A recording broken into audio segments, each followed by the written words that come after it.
Pues buenos días, buenas tardes o buenas noches, dependiendo de a qué horas nos vayan a ver en YouTube.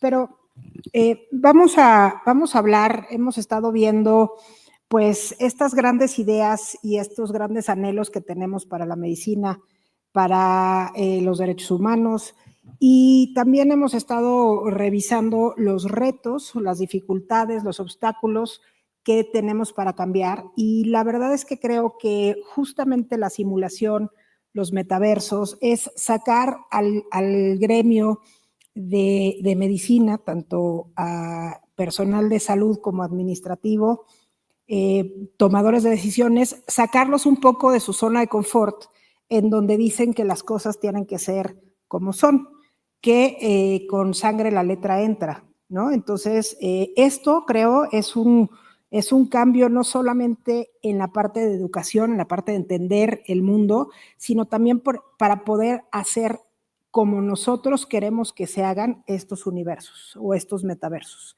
Entonces es una doble o triple función que tenemos en esta parte de la tecnología, y es arrebatarle a, como dicen, el patriarcado, la toma de decisiones sobre la salud, la educación médica, la atención y todo lo que tiene que ver con la generación de salud. Y para esto vamos a hablar primero de una cosa que es literatura fantástica. Y en la literatura fantástica tenemos una cosa que se llama pacto de ficción. Y el pacto de ficción es el entendido, es un acuerdo no verbal, es un acuerdo tácito entre el autor y el lector, de que lo que sea que se va a plantear en esa novela, en ese cuento, en ese cómic, en ese película o incluso en ese parque de diversiones, nos vamos a creer y vamos a jugar con las reglas que pone el autor. Y por eso podemos disfrutar de situaciones ajenas a nuestra cotidianidad. Entonces, por ejemplo, uno súper conocido es esta plataforma de 9 3/4 en una estación de tren de Londres, en donde todos los demás vamos a plataformas de unidad completa, a la 9, a la 10, ellos van a la 3/4 y tienen la capacidad de cruzar el umbral, tienen la capacidad de cruzar justamente esa barrera, ese obstáculo hecho de ladrillos. Y eso es lo que también nosotros tendríamos que estar haciendo con todos los obstáculos que la institución de salud, entendiendo institución como cualquier método tradicional de ejercer la salud y enseñarla, y pudiéramos entonces encontrar nuestra plataforma, o en el caso de la Guerra de las Galaxias, pues también asumir la tecnología como algo cotidiano y algo a lo cual no hay que tenerle miedo, ni hay que tenerle reservas, ni hay que ver como un enemigo, ¿no? ¿Y por qué? Porque en realidad, si entendemos el universo real en donde estamos nosotros, aquí estamos sentados, también hay un universo virtual en donde están justamente, ya sea a distancia de manera simultánea o ya sea de manera asincrónica, es decir, después de que esté sucediendo esto, lo van a ver en YouTube. Bueno, pues ya estamos ahí creando un metaverso, un espacio virtual que no está sucediendo aquí, pero al mismo tiempo van a estar sucediendo de manera paralela, independientemente del lugar físico y del tiempo. Entonces, la literatura fantástica y los juegos, que podemos pensar incluso algo tan sencillo como Mario Kart, en donde tú escoges tu avatar, tú escoges tu vehículo, escoges la pista por donde vas a correr, eso ya es una simulación, eso ya es un metaverso y estamos totalmente acostumbrados a jugarlo. Y también hay juegos o hay metaversos que son como Dungeons and Dragons o Calabozos y Dragones, en donde tienes personajes de plástico, tienes tarjetas en donde te van a dar acciones, actividades y cosas que hacer. Y entonces no tendríamos por qué estarle teniendo miedo a esta nueva, entre comillas nueva, forma de vivir o de experimentar la vida, que es por medio de lo que no es tangible, que en realidad lo que sí es tangible, como por ejemplo esta mesa, la única razón por la cual yo no puedo atravesar con mi dedo la mesa es por la frecuencia de átomos y subpartículas de mi dedo y de la mesa, que si yo los alineara de tal forma que pudiera estar el vacío con el vacío y el espacio de energía pasando a través de esos vacíos, entonces podríamos atravesar perfectamente esta mesa. Es una cuestión meramente de frecuencia. Entonces, la pregunta, y es lo que vamos a estar platicando el día de hoy, es si la salud se construye en todos los entornos en donde nos desarrollamos como seres humanos, también la salud se va a desarrollar, a construir, a desconstruir, a recuperar en la simulación y en los metaversos. No estamos tan alejados de una cotidianidad. Entonces vamos a empezar con esta primera pregunta, a ver qué nos contestan nuestros expertos. ¿Qué tan distinta es la simulación en medicina de cualquier otro juego de simulación? Y empezamos por el doctor Rubio. Platícanos. Yo estaba esperando que... para mí es el objetivo, ¿no? El objetivo de un juego basado en simulación tiene el objetivo de entretener, ¿no? El objetivo de una simulación o de un juego serio o un juego para el aprendizaje tiene el objetivo de entretener y además aprender algo. Y el objetivo, en este caso de una simulación creada para generar escenarios clínicos ficticios, tiene el único objetivo de aprender, ¿no? Este sí no es para entretener o para divertirse, ¿no? Entonces, para mí sería claramente esa diferencia. No sé qué piensan ustedes. A ver, el físico matemático Edgar. Bueno, pues mucho agradecidos por estar aquí. En realidad, me siento fuera de mi área de confort y expertise hablando con gente que sabe muy bien lo que es el cuerpo humano, que sabe muy bien lo que son las instituciones, organizaciones y salud. Pero creo que este tipo de eventos lo que nos hace pues también es acercarnos en la complejidad de las diferentes áreas que nosotros tenemos. Le preguntan a un físico, oye, ¿tú qué piensas de la simulación dentro de los ámbitos de salud? Y yo lo que les diría es, los físicos lo que nos dedicamos es a hacer esas simulaciones, pero del universo, desde hace muchísimos años. Tenemos reglas y construcciones, teorías que nos hablan acerca de las vibraciones y por qué no podemos hacer X o Y cosas. La pregunta es ahora, con toda esta relevancia que tenemos de los datos cívicos, sociales que nosotros estamos generando dentro de nuestros pacientes, de las organizaciones, de las conexiones que hay, por ejemplo, al momento yo de estar interactuando con un paciente, cómo esto se puede convertir en un modelo, en una abstracción que se pueda meter dentro de una simulación que ya no solamente sea un juego con reglas específicas, como lo que sucede ahorita y que vaya a la parte lúdica, sino que sea un juego complejo en el cual interaccionen los diferentes conocimientos y las diferentes necesidades que puede haber dentro de un grupo determinado. Es por eso que la simulación y la simulación seria, la simulación con Big Data, la simulación que se hace de todos y cada uno de estos puntos de conexión en los que un médico y un paciente puede tener interacción, se transforma en un próximo metaverso completo que a final de cuentas puede ser tan complicado como un grupo de mensajes en WhatsApp o tan complejo como una simulación completa en 3D como estos mundos que existen ahora masivos de juego en el Internet. Es interesante, de verdad, entender cómo ahora estas disciplinas van a entrar a estos nuevos mercados y desde luego cómo nosotros los científicos vamos a responder para poder modelar todas esas interacciones. Y tú, Alfredo, ¿qué has pasado de la simulación allá a hacer cirugía robótica? Bien, para mí la simulación es un parteaguas en la educación médica. Ya lo vimos en la conferencia anterior y recordemos nuestra época de estudiantes y en la que nosotros llevábamos, les voy a poner un solo ejemplo, anatomía, la llevábamos en el primer año de medicina. Después terminábamos la carrera y no volvíamos a ver anatomía. Los que tomábamos una especialidad quirúrgica, nos enfrentábamos nuevamente a la anatomía y en un sistema de salud aprendíamos anatomía nuevamente en el paciente.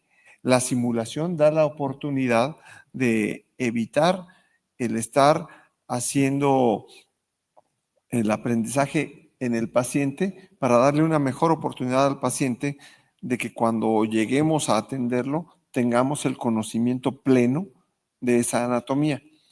Y tomando los comentarios de mis compañeros, creo que la simulación, tanto como lo dijo el doctor Rubio y como lo dijo el doctor en física, es al integrarla en ese metaverso en el que incluye realidad virtual, realidad aumentada, realidad mixta e inteligencia artificial, es lo que buscamos para escenarios quirúrgicos, bueno, en mi caso, para escenarios quirúrgicos complejos, aquellos casos en los que yo pueda, a través de la ciencia, tomar un estudio radiológico, integrarlo en mi robot, operarlo varias veces en forma simulada, como lo dice el doctor Rubio, y después operarlo ya en vivo con las mismas características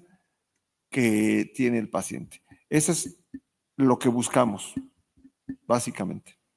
Pues sí, puedo agregar un par de cosas, nada Claro, más, claro. porque mencionabas dos temas. Uno, la ficción en cuanto a las historias de ficción, como lo que decías de Harry Potter. Hay una autora de apellido Cron, no me acuerdo, les pido una disculpa, no me acuerdo el primer nombre, pero que ha escrito acerca de neurociencias en la escritura, al escribir novelas, ¿no? Y me llamó mucho la atención una frase que ella dice que cuando uno lee o ve una película, lee una novela, no se trata de la historia, ni se trata del protagonista, sino se trata cómo la historia transforma al protagonista.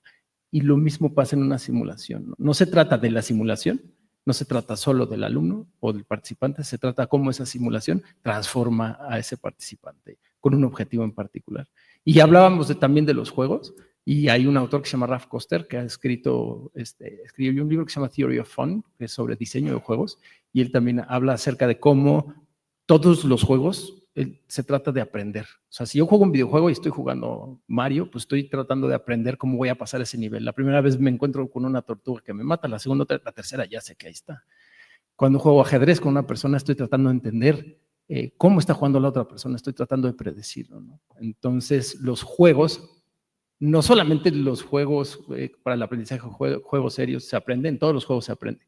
Nada más que los juegos serios se aprenden con un objetivo en particular, en nuestro caso la medicina, ¿no? Digo, mezclando los dos temas que comentabas. Claro, y habría que preguntarse si no el objetivo de las simulaciones también en medicina debería de ser divertirse, porque a lo mejor quitaría un poco el estrés, la depresión, todo ese tipo de cosas que viven los médicos. Creo que el Hay que contexto, dejarlo, sí, exactamente, dejarlo ahí. ahí. Todo el evento de ir a la simulación tiene que ser algo positivo, tiene que ser algo de crecimiento. Tal vez el momento en donde vivimos la simulación real ya no está tan sí, divertida. exactamente, claro. Pero tiene ese objetivo, ¿no? Claro, Edgar. Déjenme darles un ejemplo concreto y mexicano, Colima. Fuimos a un evento de estos de innovación y estaba un ingeniero que hacía ecuaciones diferenciales para poder hacer la simulación de un corazón. ¿Qué hicieron estos amigos de manera genial? Imprimieron un corazón con texturas, células, todo eso en impresión 3D con materiales que eran muy parecidos a la rugosidad de lo que iba a tener una persona al operar, y lo conectaron a un simulador para poder decir que también estaba o no haciéndolo la persona. Eso parecería muy normal y dirías, wow, qué gran descubrimiento. Pero tenemos que contar la historia y tenemos que contar el juego, ¿no? Ese mismo simulador y esa misma creación de este corazón de juguete artificial lo hicieron para personas que tenían cierto tipo de deformaciones, con el objetivo de que los médicos pudieran entender y operar bajo esas condiciones que no son las normales. Y justamente lo que hicieron, o lo que nosotros hicimos, fue un concurso en el cual pusimos a 4 o 5 cirujanos a que jugaran con esos corazones y sintieran y nos dieran ese feedback de todo lo que estaba sucediendo, de todo lo que estaban pensando y de las cosas que se iban encontrando que eran diferentes a lo que habían estado estudiando de manera normal, ¿no? Esa simulación, ese juego que se hace entre pares conocidos que tienen un contexto de conocimiento y se enfrentan a un nuevo reto, es lo que hace que los metaversos, por decirlo de alguna manera, o los gemelos digitales, sean cosas que vayan siendo tomadas muy, muy en serio en pues las más grandes corporaciones y que creo que pronto deben de ser puestos ya a disposición no solamente del médico en general, sino también de la educación para que aprenda a utilizarlos desde este momento. Y ahorita que decías de tomar muy, muy en serio, creo que habría que preguntarnos qué tan en serio toman los niños sus juegos. Los toman 100% en serio, ¿no? Entonces creo que eso es interesante. Ahora, hablando justamente de esta parte de simulación y de creación de órganos y demás, la siguiente pregunta es, ¿qué tan distinto creen ustedes que es el cuerpo humano de un circuito eléctrico, un procesador de datos o un procesador de procesos? ¿Quién quiere empezar? Bueno, yo volvería nuevamente a darle un poquito de contexto histórico a esto. Nosotros aprendimos, y vuelvo a tomar el ejemplo soy cirujano, de anatomía. Aprendimos anatomía en disección cadavérica y los cadáveres que utilizábamos se conservaban en tinas de formol. Actualmente en la Facultad de Medicina de la UNAM se ultracongela el cuerpo, lo cual permite el tener características de elasticidad y nosotros podemos hacer cirugía en una persona fallecida, pero de primera intención los cursos van vinculados al aprendizaje de la anatomía, tomando la premisa de que dejamos de estudiar mucho tiempo anatomía, nos la dan en el primer año, en la especialidad nos las pasamos trabajando y después tenemos la responsabilidad de operar a una persona. Esto va de la mano con lo que comenta el doctor al decir, vamos a dar textura a unos órganos. Estos órganos pueden ser plastinados, los órganos se plastinan con sus malformaciones y pueden ser reproducidos a través de ellos. Y esa reproducción que ellos hacen pueden llevarla a un simulador y darnos escenarios quirúrgicos complejos. Entonces, ante escenarios quirúrgicos complejos, la respuesta es tener mayor imagen integrada, mayor precisión y inteligencia artificial que integran el metaverso y es a lo que vamos en un futuro. Es a lo que vamos. Y que es un futuro relativamente cercano porque ellos ya llegaron. Ahora nada más nosotros necesitamos aplicarlo. No sé si quiera agregar algo el doctor Rubio. Sí, yo me iría a la otra parte que no es tanto la de las destrezas o la cuestión del realismo físico, sino a la parte que nos hace humanos. O sea, ahí es donde sería la diferencia, ¿no? Con tu pregunta. Puedes hacer muy fácil con circuitos, un simulador de neurofisiología en donde estimulas un nervio y genera una respuesta. Sin embargo, no puedes generar un simulador de emociones. Y la parte que nos hace humanos, pues es esa parte, ¿no? La parte emocional, la parte creativa. Entonces, en simulación podrías decir, pues sí, con un circuito puedo hacer muchas cosas, pero un curso de comunicación de noticias inesperadas, porque ya no se llama malas noticias, puede ser un poco más complicado. Habiendo dicho eso, hoy por hoy ya hay gente, el otro día platicaba con unos de una universidad en Chile, que están haciendo un simulador en un metaverso con lentes de realidad virtual, con inteligencia artificial, con el cual uno interacciona, platica, responde, le puede uno comunicar la noticia, le va a responder de tal forma como si fuera una persona y al final le va a dar feedback. Y eso hablo ya de un metaverso y de realidad virtual inmersiva. Pero previamente, por ejemplo, Juan Manuel Fraga, le ayudé, o sea, hubo un grupo aquí en Latinoamérica que trabajamos con él, con un simulador hecho en ChatGPT, en donde le comunicabas la noticia, era por escrito, e interactuabas con esa parte emocional. Digo, nunca va a ser lo mismo, la verdad es que nunca va a ser lo mismo tener ahí un actor que llora cuando le dices la noticia y que tienes que sentir empatía y que tienes que estar ahí, pero nos estamos acercando. Y nos estamos acercando en escenarios que se repiten, ¿no? En escenarios que se educa a la máquina a cómo responder, pero la base es la humana. Y creo que justamente esto es la esencia y el fundamento de por qué no tendríamos que tenerle miedo a la tecnología, porque la tecnología, por más que se acerque, siempre va a ser una tangente, nunca va a llegar a ser eso que algunos le llaman las emociones, algunos le llaman la psicología, otros le llaman la energía, el espíritu, el alma, lo que quieran, pero hay algo que hace que nos hacemos totalmente diferentes a las máquinas, ¿no? Entonces, creo que esa es una parte bien importante de poder entender que no tendríamos por qué tenerle miedo a la tecnología, sino porque sería entonces tenerle miedo a la llanta, tenerle miedo al desarmador, tenerle miedo al cuchillo, ¿no? Al carbón para calentar nuestra comida, al refri para enfriarla y poderla guardar. Entonces, realmente tenemos tecnología en todos lados y esta no tendría por qué ser distinta. No nos van a comer los sopletes ni nos van a matar las sierras eléctricas, como nos han dicho en todas las películas de terror. Entonces, esta va para ti, Edgar. Rápidamente, ¿qué tendríamos que entender de inteligencia artificial?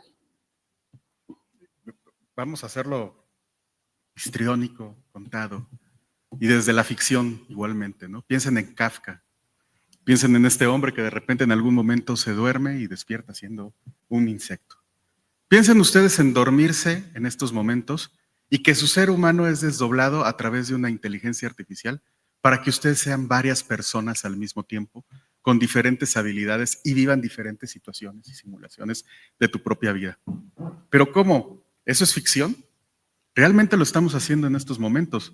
Les aseguro que cada uno de nosotros tenemos 10 o 20 grupos de WhatsApp en los cuales interactuamos de manera diferente.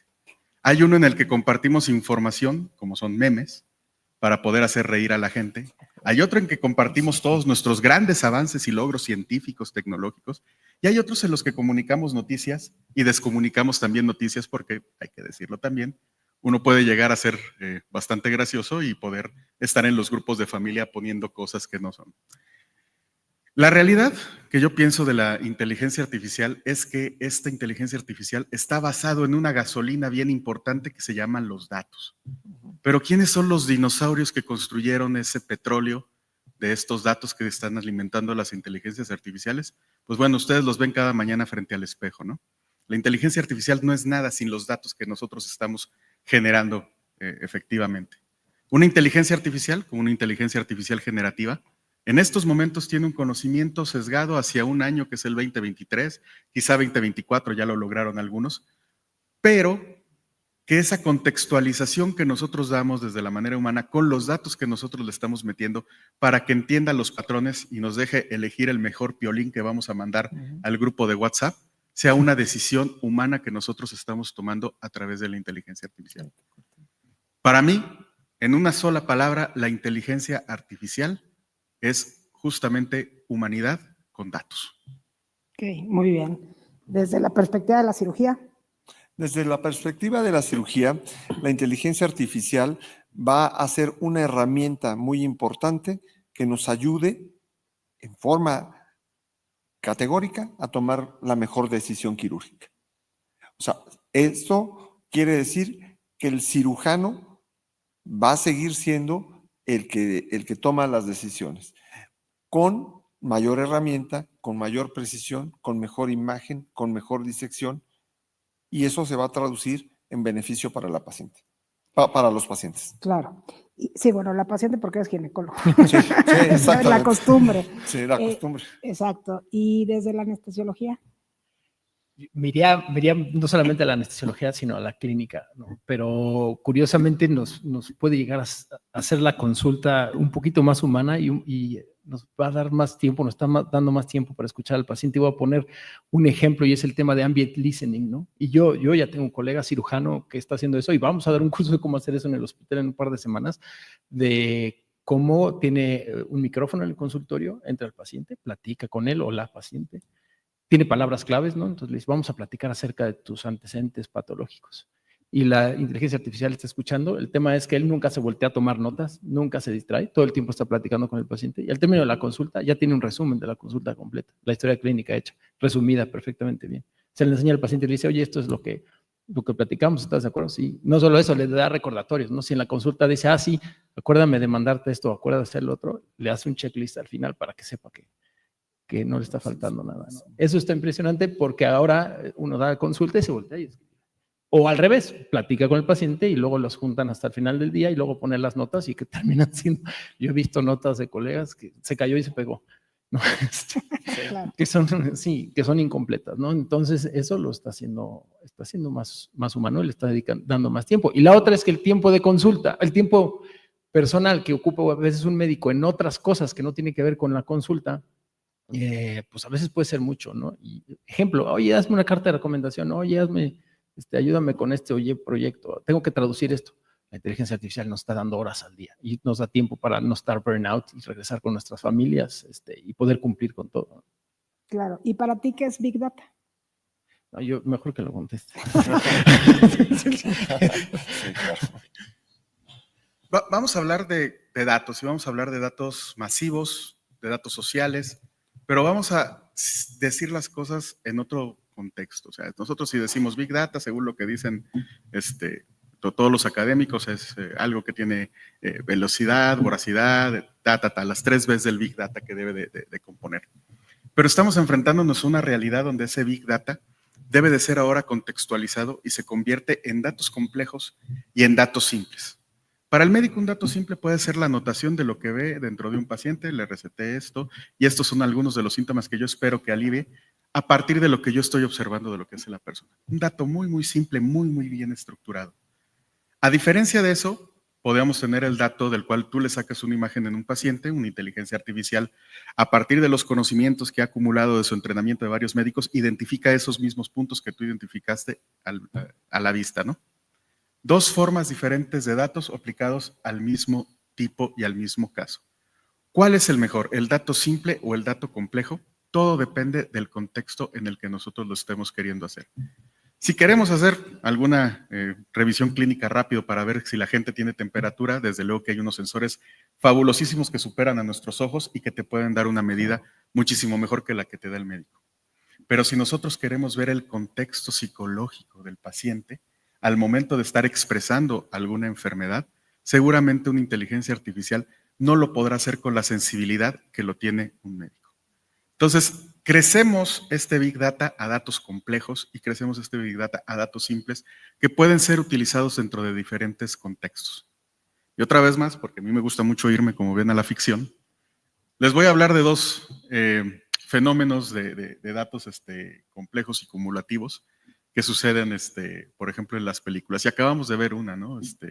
La película esta de Harry Potter y todos los demás, el mundo de los hechizos que tiene puestos, los cuales funcionan para, digamos que funcionalidades bastante específicas, ¿no? Y ahora pregúntense, pónganse en la cabeza del mago y llámenle en la cabeza del médico. ¿Cuál es el mejor hechizo que tú podrías utilizar para poder hacer algo? ¿Qué pasaría si, como lo hemos dicho, aparte de poder nombrarlo, tuvieras una varita mágica que te ayudara a realizar ese encantamiento? ¿Qué pasaría si el médico tuviera una herramienta de inteligencia artificial que lo ayudara no solamente a dar la receta médica, sino a dar el seguimiento del paciente, al mismo tiempo saber si se está tomando su medicamento, porque es posible mediante estos agentes inteligentes, y ese dato simple, interconectado, porque son pequeños cumulitos de datos, te forman una constelación completa de datos que son tan importantes como los datos masivos o estadísticos que ya estamos sacando en nuestros tiempos. Para mí es maravilloso lo que se puede hacer en la parte particular de nosotros como seres humanos y en la aumentación, que no sé si se diga así en español, o la aumentación de las capacidades que podemos tener. Y pues yo les dejo la pregunta, ¿no? O sea, ¿qué tanto de estas capacidades de aumentación ya las están teniendo sus alumnos dentro de la medicina? ¿Están conscientes de ellas o es necesario pues, hacer ahora sí que como un adoctrinamiento de todo lo que pueden utilizar con simulación, metaversos, inteligencia artificial, Big Data y demás tecnologías que se nos vayan ocurriendo hacer de aquí a los siguientes 10, 15 años? Pues mira, aquí creo que es muy interesante. Hace ratito nos estaban comentando del internado extramuros, ¿no? Y justo con este manejo de datos, imagínense a un niño con gastroenteritis recurrente. Entonces, hay una parte en donde tienes los datos de la historia clínica y entonces los datos de sensibilidad a los medicamentos, si es bacteria, si es virus, cómo hidratarlo, pero si ampliáramos la información con la cual está procesando esta varita mágica, que es la inteligencia artificial, y pudiéramos poner la geolocalización de dónde vive, a dónde va a la escuela, en dónde trabajan sus papás, y entonces pudiéramos darnos cuenta que a lo mejor está a la orilla de un río contaminado, a lo mejor está en la circunferencia de una fábrica que contamina el subsuelo. Y entonces cada vez vamos pudiendo tener con mayor rapidez y mayor precisión la mejor toma de decisiones para recurrir a solventar el problema de salud. Ya no está en nuestras manos sanear el río, pero si esa información la conectamos con el municipio, la conectamos con el Estado, la conectamos con el mundo y entonces con periodistas, por ejemplo, con cuentas de ex Twitter, y entonces empezamos a poner, oigan, es que este río está haciendo que tengamos este número de pacientes y que nos gastemos este número de antibióticos y que nos gastemos este número de tiempo de los médicos que pudieran estar previniendo otras enfermedades. Y ahí es en donde se vuelve fascinante el manejo de datos y la conectividad. Ahora, esto, así como el mundo de Harry Potter o la Guerra de las Galaxias, no se hacen solos. En el caso del mundo de Harry Potter, J.K. Rowling es quien tiene todo el mundo, todas las reglas en su cabeza, al grado que cuando estaban haciendo el parque de diversiones en Orlando, las personas encargadas de construirlo le hablaban y le decían, estoy en tal lugar, y ella, sin tener que recurrir a nada de su cabeza, decía, no, esa puerta no se abre hacia ese lado, se tiene que abrir hacia el otro, y hacía toda una explicación de absolutamente todo lo que tenía.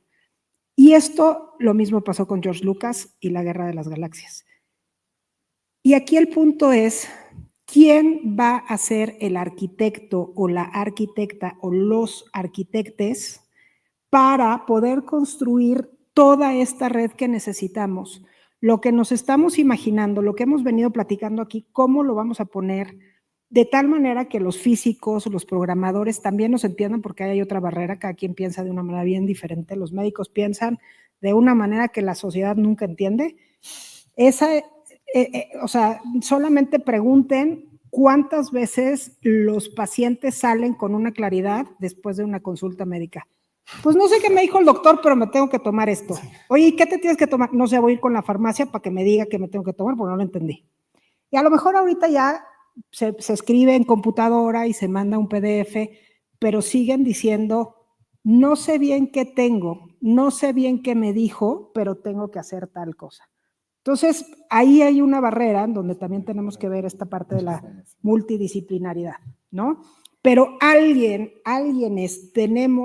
tienen que sentarse a formar este universo, este metaverso, para que entonces realmente sí tengamos esta herramienta que nos ayude a tomar decisiones de manera rápida, de manera precisa, y podamos hacer mejores cirugías, hacer mejor educación y hacer un mundo mucho más sano, porque lo que sí hemos logrado es hacer un mundo completamente enfermo.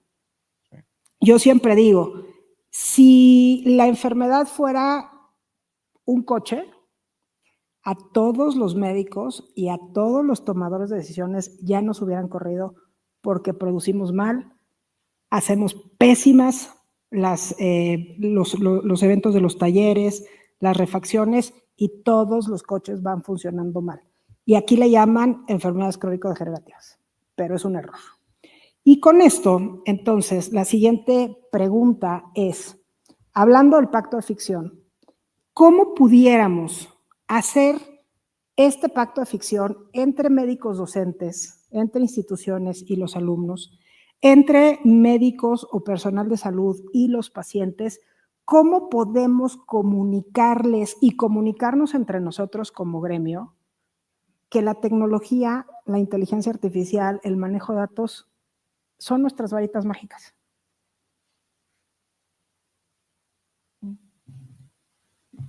Yo creo que a través de la educación, pero de la educación centrada en el alumno, en donde el objetivo de aprendizaje tiene que estar basado en las necesidades. No podemos hacer un curso súper innovador de metaversos e inteligencia artificial para gente que no tiene conocimientos del tema, ¿no? Hay que abrir la puerta y empezar poco a poco. Entonces, yo creo que la educación es la solución en todo esto, ¿no? ¿Quién va a generar ese tipo de proyectos? Pues la gente que sea innovadora y que esté buscando siempre estar en contra del status quo y que siempre esté buscando cómo romper esos paradigmas, pero ellos o ellas solamente abrirán la puerta, pero la gente la tiene que cruzar y pues los vas a hacer cruzar si les ofreces algo que sea dirigido a sus objetivos. Eso es lo que pienso yo, ¿no? Yo creo que yo coincido con el doctor y creo que para lograr esto necesitamos tener equipos multidisciplinarios en los cuales nos expliquen perfectamente todos los aspectos físicos, todo el potencial que tenemos, porque ese potencial es enorme, es un universo, el potencial de datos, el generar esas bases de datos y el integrarlo a un objetivo, bien como lo comenta el doctor, y ese objetivo tenerlo muy claro, no desviar el objetivo, pero siempre con un componente que me ha parecido muy innovador en esta mesa, que es el componente de la humanización, porque estamos cayendo en mucho conocimiento, aplicación de esa tecnología y nos estamos olvidando un poquito de la humanización. Me da mucho gusto el saber que están desarrollando esos cursos, porque esos cursos yo creo que van a enriquecer más a nuestros estudiantes, a nuestros residentes y a todos los médicos. Creo que eso es algo que debemos de promover. No sé si el doctor Edgar quiere agregar algo. Me voy al pacto de la ficción y déjenme decirles que esa historia es una historia ya contada y es un cliché para toda la gente de medicina. Ahorita ustedes seguramente no lo van a contestar rápidamente, pero si ustedes imaginen quién es el personaje de ficción que por excelencia combina el cambio morfológico de los cuerpos con la tecnología y que es un médico. Obviamente el doctor Frankenstein y su monstruo. Sí. El monstruo que nosotros estamos creando, que están creando los médicos, al momento de no hacer el buen uso de la tecnología, que se convierte en una historia que es contada en el monstruo de Frankenstein, en la película de Pequeñas Criaturas que salió hace poquito, Intercambio de Cerebros. Imagínense las capacidades médicas que se dicen. Pero vamos a verlo desde el punto de vista real y desde el punto de vista de lo que está sucediendo en la sociedad en estos momentos.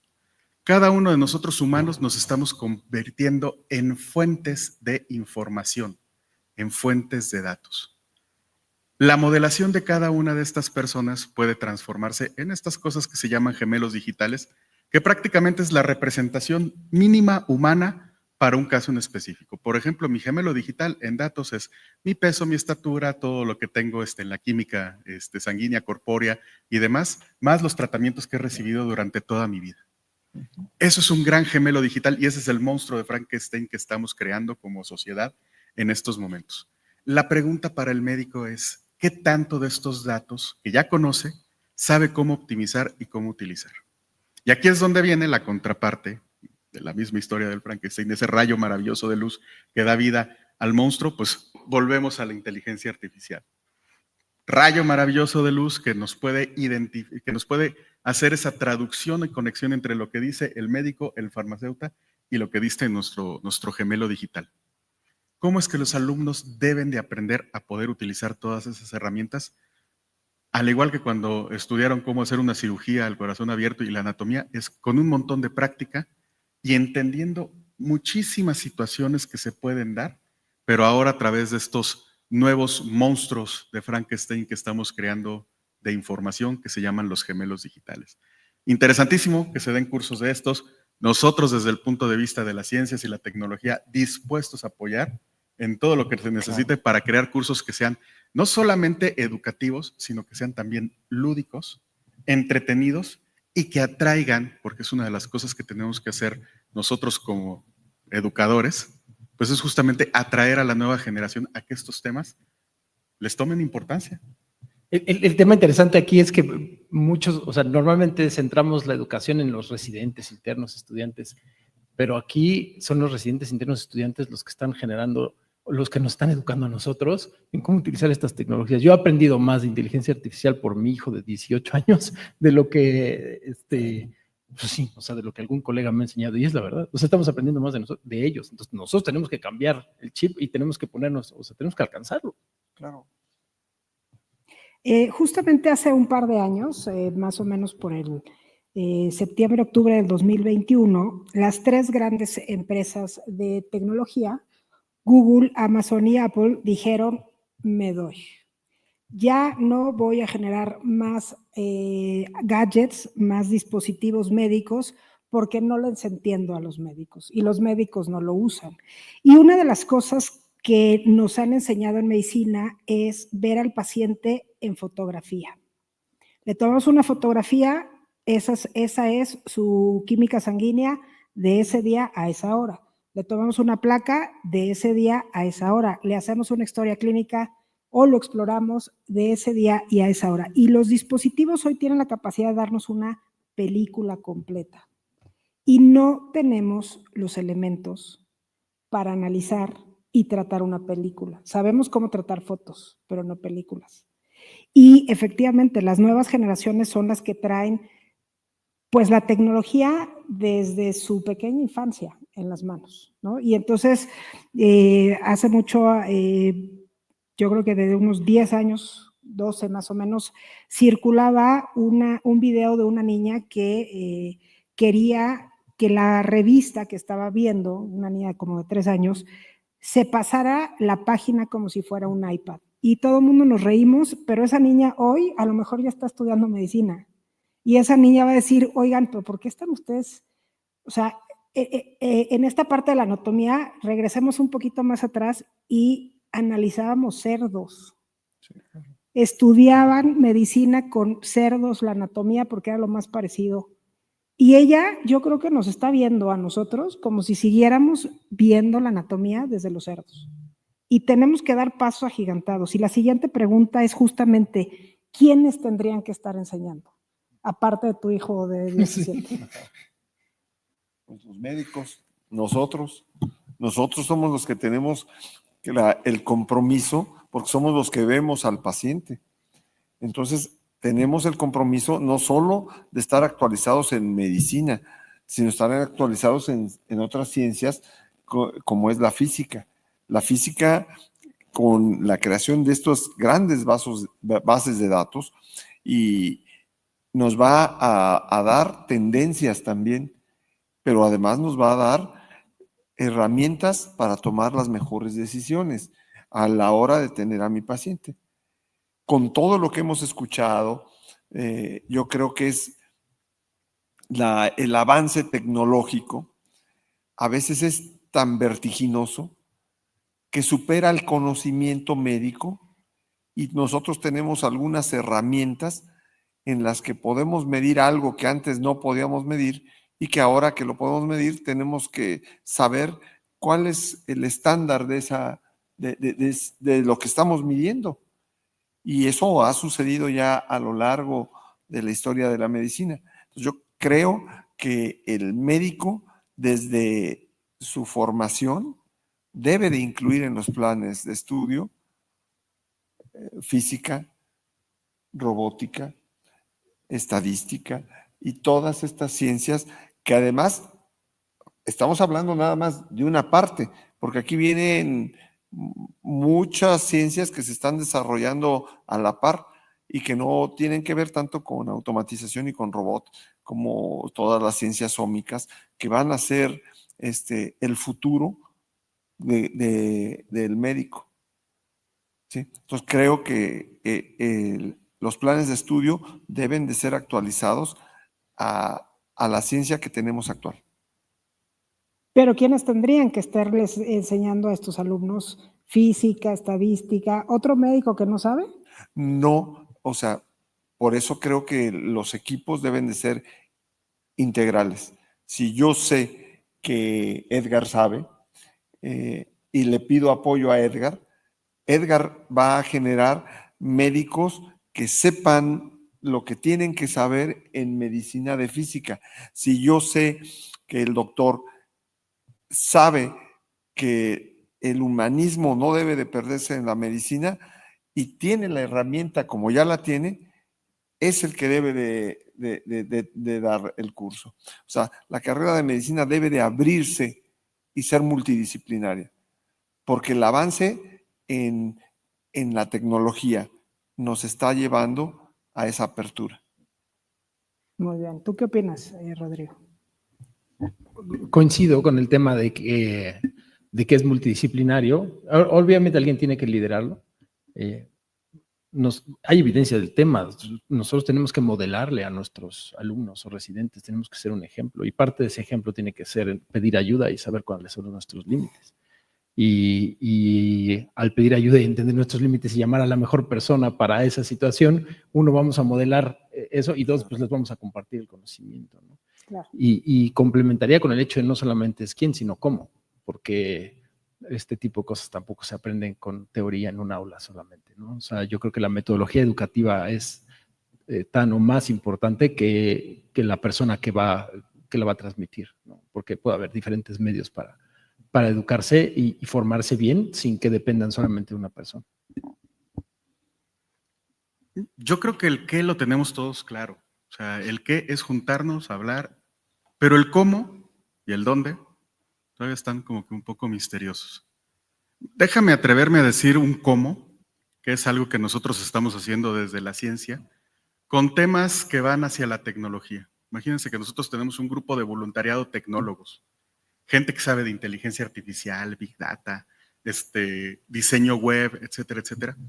Y los juntamos con científicos para temas como cambio climático, bases antárticas, pérdida de la biodiversidad y esos grandes temas que los biólogos en este momento son nuestros principales clientes, lo estamos haciendo. Entonces queremos que los médicos también sean nuestros principales clientes, en los cuales poder hacer una ciencia cívica del profesional que sabe algunos ciertos temas, que se acerque al médico en foros de discusión y quizás hasta atreviéndonos más, que es lo que hacemos en este programa de voluntariado, en generar pequeños proyectos cívicos para el avance del conocimiento.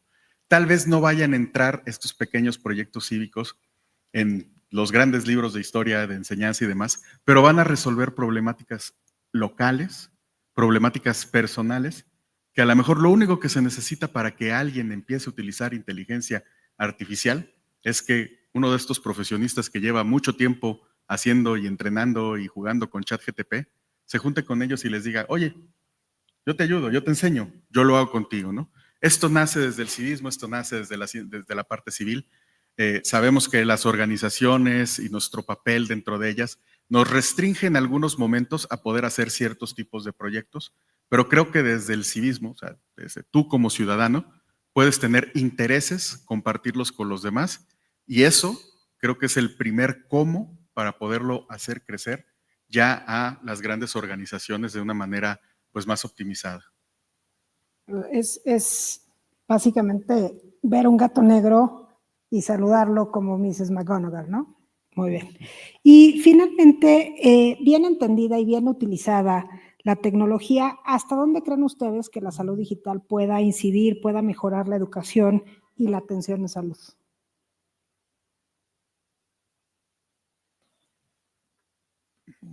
Creo que cuando salió la película Back to the Future en 1984 veíamos un futuro en donde había patinetas voladoras y hologramas afuera de una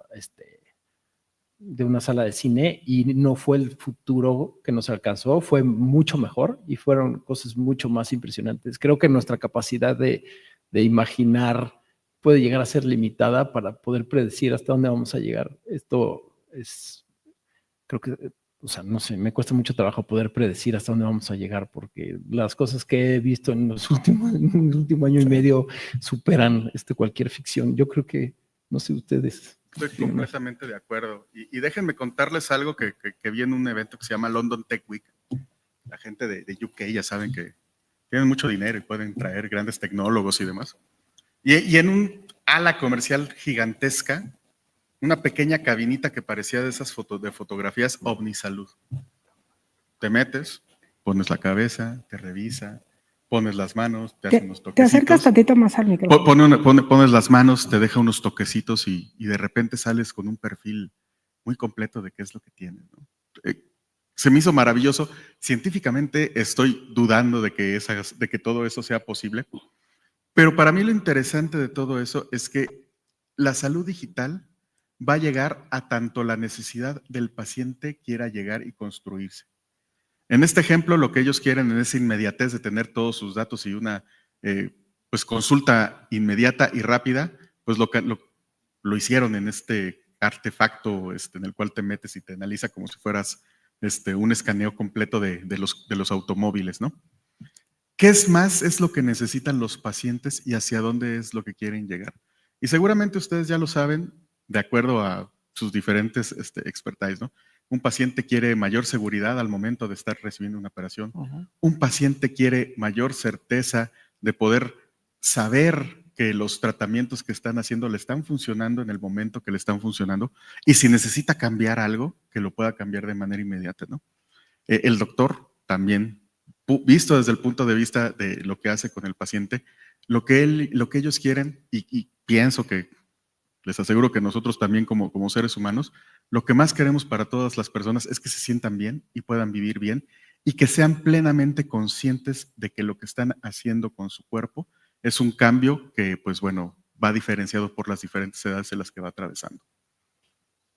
Bien, yo creo que esto es muy importante y en la visualización del futuro de la medicina,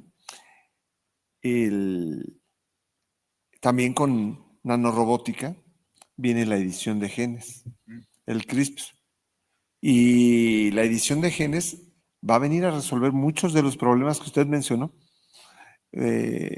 Problemas crónico-degenerativos.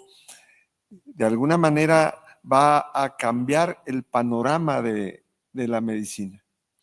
Y esto que nosotros en el momento actual lo vemos muy lejos, está más cerca de lo que creemos. Está más cerca de lo que creemos porque si a mí hace 15 años que yo tuve oportunidad de conocer una plataforma Da Vinci que todavía no llegaba a México y me decían, ¿crees que llegue a México? Y yo lo dudaba. Años después yo estaba entrenándome en robot.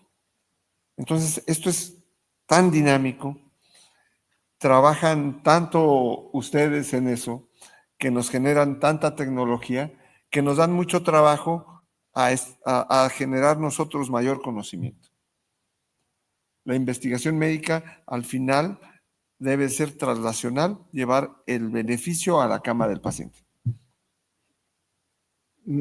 Ahí, sí.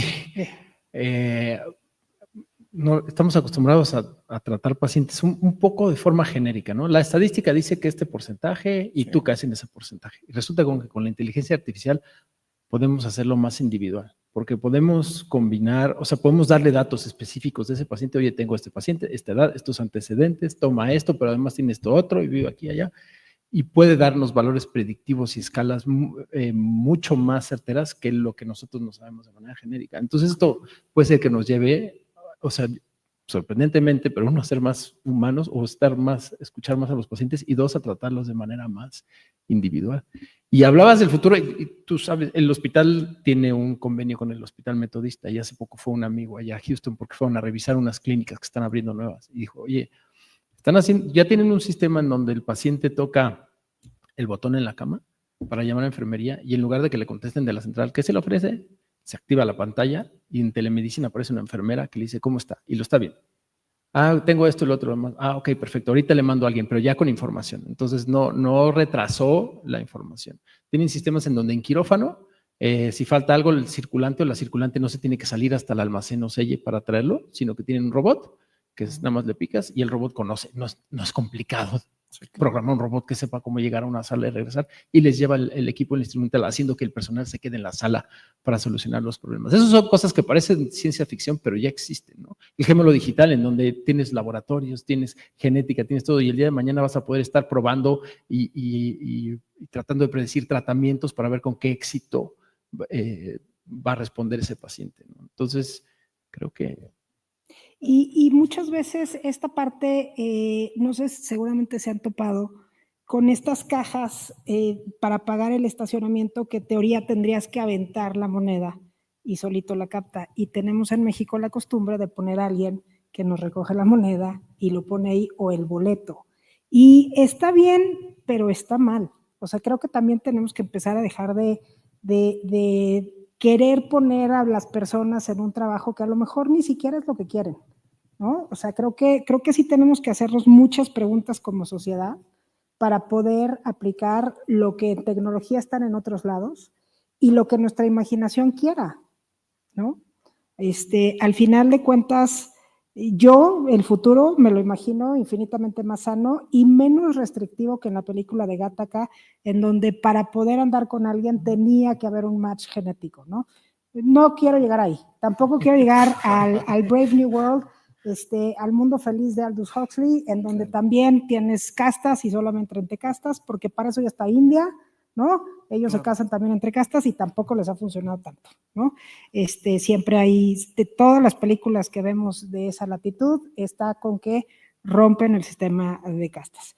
Entonces, ahorita vamos a proyectar un video de una cirugía,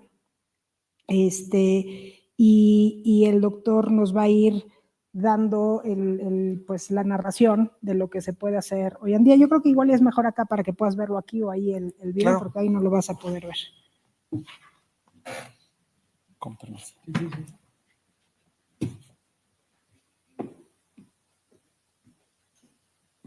Creo que no más apachurrando de aquí ya se pone play, creo. Sí, miren, este es un video de una paciente que viene de provincia, y esta paciente, como en el sistema de salud, va de un lugar a otro y en todos le proponen histerectomía. La paciente quiere tener fertilidad y esta paciente tiene miomas múltiples. Aquí este es el caso idóneo para cirugía robótica.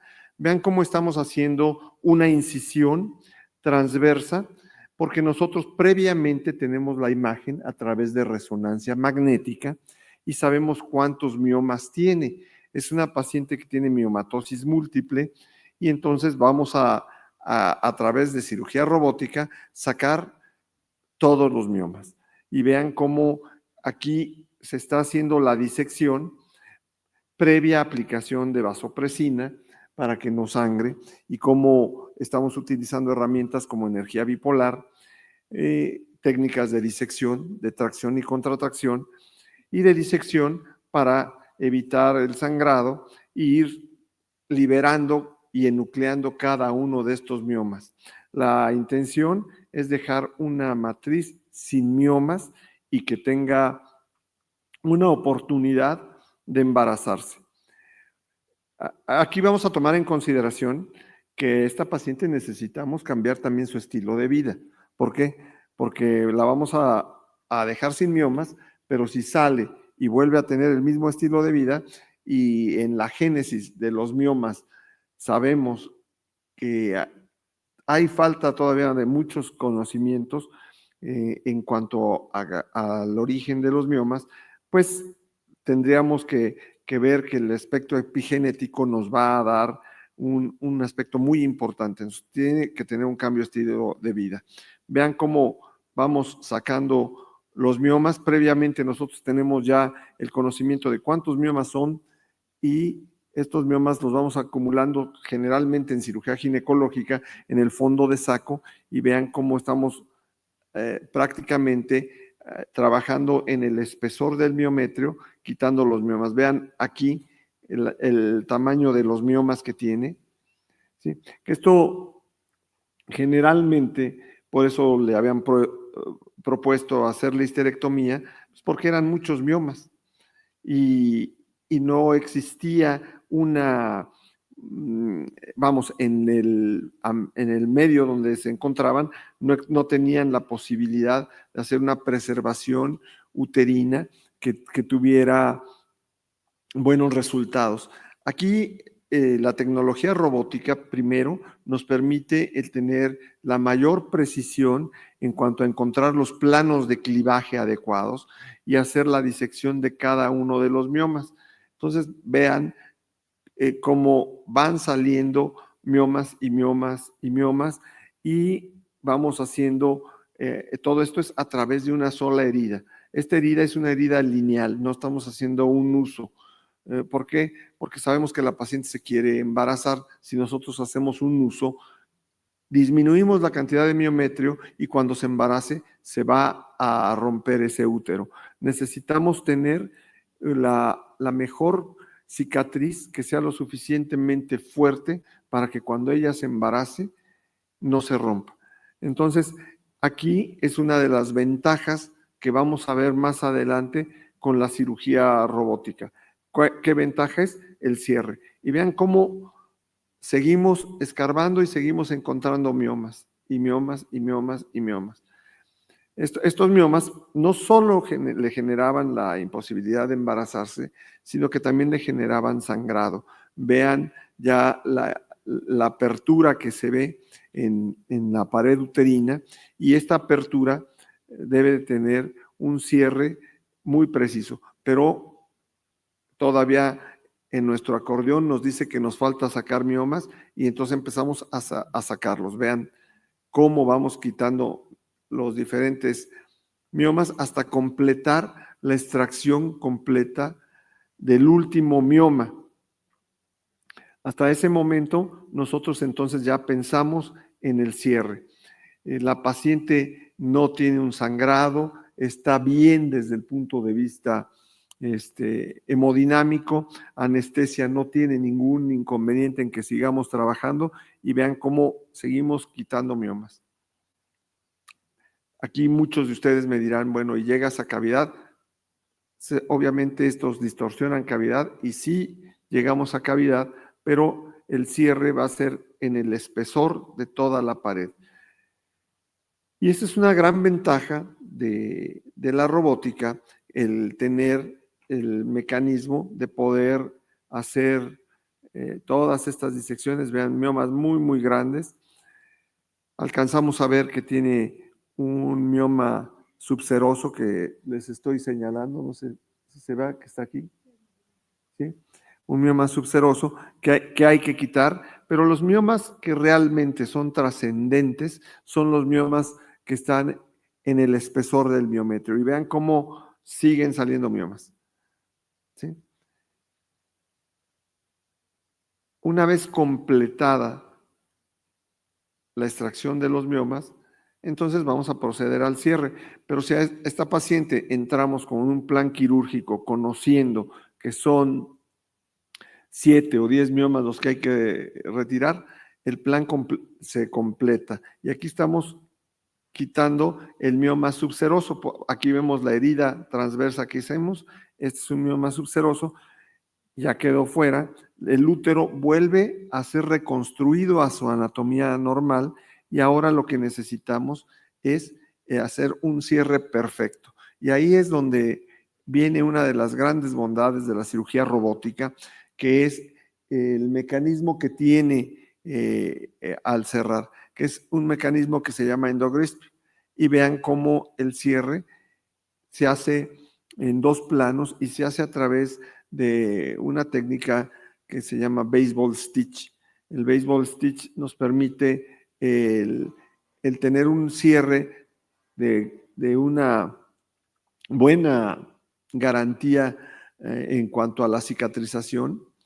Y vean cómo este cierre nos restaura mucho a la anatomía normal de un útero.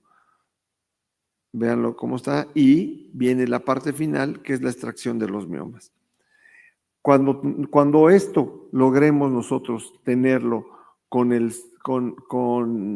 inteligencia artificial, yo podría mandar una imagen y en el banco de en el Big Data que tengan, ellos decirme, eso corresponde a un mioma. O bien, no lo morceles porque eso puede ser un sarcoma. A ese futuro es al que vamos a llegar y vamos a llegar muy pronto, porque ya se está trabajando en robots con inteligencia artificial, con grandes bancos de datos que nos permitan tomar la mejor decisión en el momento quirúrgico. Muchas gracias.